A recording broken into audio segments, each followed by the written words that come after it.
Hello everyone, welcome back to my channel. तो कैसे हैं आप लोग? आई होप आप लोग सारे अच्छे होंगे।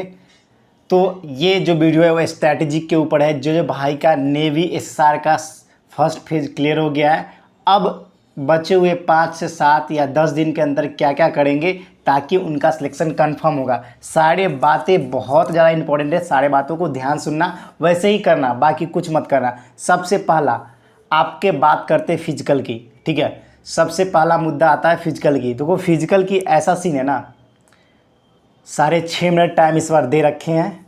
1600 मीटर आपको दौड़ना है। तो करना क्या है, कुछ भी नहीं, आपको चावल स्किप करने हैं कुछ दिनों के लिए। जिसका वेट ज़्यादा उनके लिए बोल रहा है, जिसका वेट ठीक ठाक है वो चावल खा सकते हैं, ठीक है ना, लेकिन ज़्यादा मत खाना।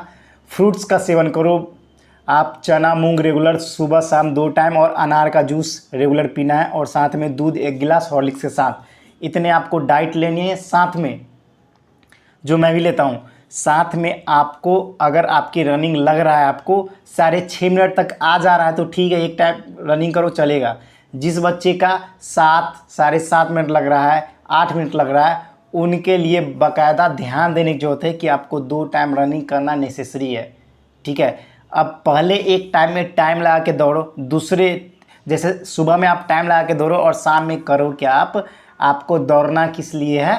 दौड़ना आपको है सिर्फ स्टेमिना बनाने के लिए। आराम आराम से दौड़ो, समझ गए। और एक और मोस्ट इंपॉर्टेंट बात, रिपोर्टिंग टाइम आपने देखे होंगे 7, 8, 9 ऐसे रिपोर्टिंग टाइम है। इसका मतलब कहने का कि आपकी रनिंग जब भी होगी धूप में होगी, तो शाम में रनिंग करना नेसेसरी बनता है। चाहे मतलब इम्पॉर्टेंट ही हो गया, शाम में आपको दौड़ना ही पड़ेगा, क्योंकि शाम के टाइम में भी 5 बजे के टाइम में धूप रहता है, ह्यूमिडिटी बहुत गर्म रहता है। तो उस टाइम आपको रनिंग करना, स्टेमिना बिल्ड करना बहुत ही ज़्यादा इंपॉर्टेंट हो जाती है। जिसके हो भी जा रहे हैं टाइमिंग, फिर भी आप कोई कसर मत छोड़ो, क्या पता कहीं कुछ गड़बड़ हो जाए, ठीक है ना। इस चीज़ को ध्यान रख लो, समझ गए ना। अब दूसरी बात आती है आपके रिटन एग्जामिनेशन, जो कि सबसे पहला फंडा। सब बात समझो ध्यान से। रिटन एग्जामिनेशन में कोई निगेटिव मार्किंग नहीं है, हमेशा से नहीं होता है। इस बार 2 बार एग्ज़ाम हो रहा है, लेकिन टेंशन लेने का नहीं है। रिटन एग्जामिनेशन में कोई निगेटिव मार्किंग नहीं है। पेपर का लेवल बिल्कुल लो होगा, कट ऑफ ज़्यादा नहीं जाता है। इस चीज़ को ध्यान रखना, समझ गए। जितने भी चीज़ पहले से पढ़े हो उसको रिवीजन कर लो, और लास्ट के टाइम में 2-3 मॉक लगा के ही जाना।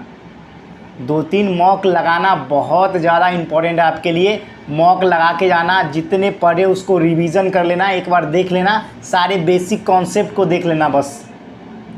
वो सारे बेसिक कॉन्सेप्ट को देख लोगे तो कोई टेंशन नहीं होगी आपकी, ठीक है ना, और कोई प्रॉब्लम नहीं होने वाली। जो भाई स्टेज फर्स्ट क्लियर किए हैं, उतनी मेहनत किए हो ना, स्टेज सेकेंड बहुत ईजी है, समझ रहे हो ना।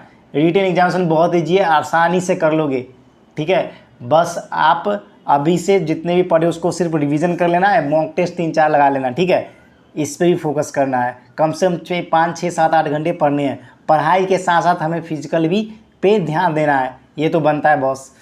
अब थर्ड इम्पॉर्टेंट आता है डॉक्यूमेंट वेरिफिकेशन, ठीक है। जो डॉक्यूमेंट वेरिफिकेशन आपका वो तो पहले ही होगा। डॉक्यूमेंट में सबसे पहले आपका मैंडेटरी आधार कार्ड, पैन कार्ड, जिसके पास वोटर आईडी है तो है, नहीं तो आधार कार्ड पैन कार्ड से काम चल जाएगा। 10-12 का पासिंग सर्टिफिकेट एंड मार्कशीट, उसका एक डोमिसाइल सर्टिफिकेट, समझ गए। और आपके 6 कलरफुल रिसेंट फोटोग्राफ होने चाहिए, चाहे एडमिट कार्ड में जो है वही प्रिंट करवा लेना, और ये भी ले लेना, ठीक है ना। सबके कम से कम 4-4 जीरोक्स कॉपी भी ले लेना, ठीक है, 4-5 ले ही के जाना।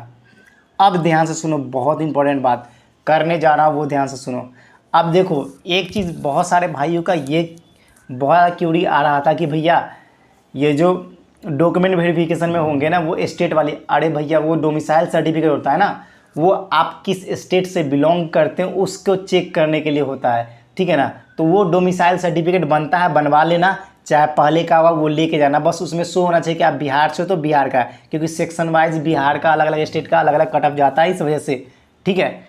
ये चीज़ भी डाउट क्लियर। लास्ट में होता है इनिशियल मेडिकल।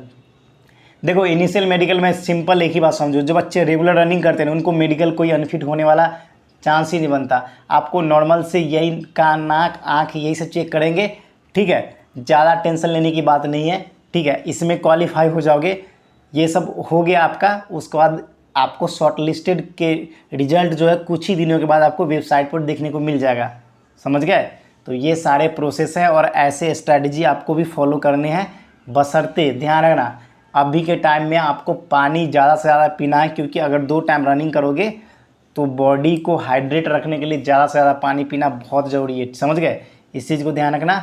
बाकी मेहनत करते रहो, कहीं ना कहीं सेट हो जाएगा। अगर आपने नेवी SR का एग्ज़ाम निकाला है तो बाकी एग्ज़ामों के बाकी चीज़ को टेंशन ना लो, रनिंग भी आपसे होगा, सब हो जाएगा। और एक और चीज़ ध्यान देना, ICG का भी फॉर्म भरेगा, उसका भी एग्ज़ाम क्लियर हो जाएगा, क्योंकि इसका पेपर का लेवल के अनुसार ना ICG का पेपर का लेवल उतना टफ नहीं था, ये चीज़ आप देखे होंगे, समझ गए। तो बाकी आपके ICG के रिजल्ट कब आएंगे, कितनी कट ऑफ जाएगी, सब पे वीडियो सेपरेट आती रहेगी। अभी थोड़ा ये ज़्यादा फोकस सेंटर पॉइंट है, इसलिए आपको फोकस करके सारे चीज़ को बता रहा हूँ। एक लास्ट में एक भाई का क्यूरी बहुत ही ज़्यादा इंपॉर्टेंट था, इसलिए लेना पड़ रहा है। देखो एक भाई का हुआ क्या कि मैसेज नहीं आया है, लेकिन उनके स्टेज 2 के एडमिट कार्ड आए हैं। वो मेरे से पूछ रहा था कि क्या मैं क्वालिफाई हूँ। तो सुनो, अगर आपके स्टेज 2 के वेबसाइट पे एडमिट कार्ड आ गए, इसका मतलब मैसेज का कोई सीन ही नहीं बनता, आप क्वालिफाई हो मेरे भाई, ठीक है ना। बाकी कोई भी डाउट हो कमेंट सेक्शन में जरूर बताना। और हाँ, एक चीज़ याद रखना, लाइक सब्सक्राइब और शेयर करके जाना। आपको एक एक नोटिफिकेशन बताते रहता हूँ और हर एक इन्फॉर्मेशन बताऊँगा, ठीक है ना। और टेलीग्राम में मेरे करीब ना ज़्यादा तो 54-55 फॉलोअर्स होंगे, जिसमें से 5-6 बच्चे का रिजल्ट आया, सोच लो। मतलब मेरे टेलीग्राम में भी ऐसे ऐसे अच्छे बच्चे हैं जो पढ़ने वाले हैं, समझ गए। तो इस चीज़ को ध्यान रखना, टेलीग्राम भी ज्वाइन कर लेना, ताकि आपको लेटेस्ट इन्फॉर्मेशन के साथ साथ मॉक टेस्ट का PDF वगैरह सब मिलता रहे, ठीक है। तो फिर मिलते हैं नेक्स्ट वीडियो में, फिलहाल इतना ही। अगर चैनल पर नए हो सब्सक्राइब करके ही जाना है। तो फिर मिलते हैं। जय हिंद, जय भारत, वंदे मातरम।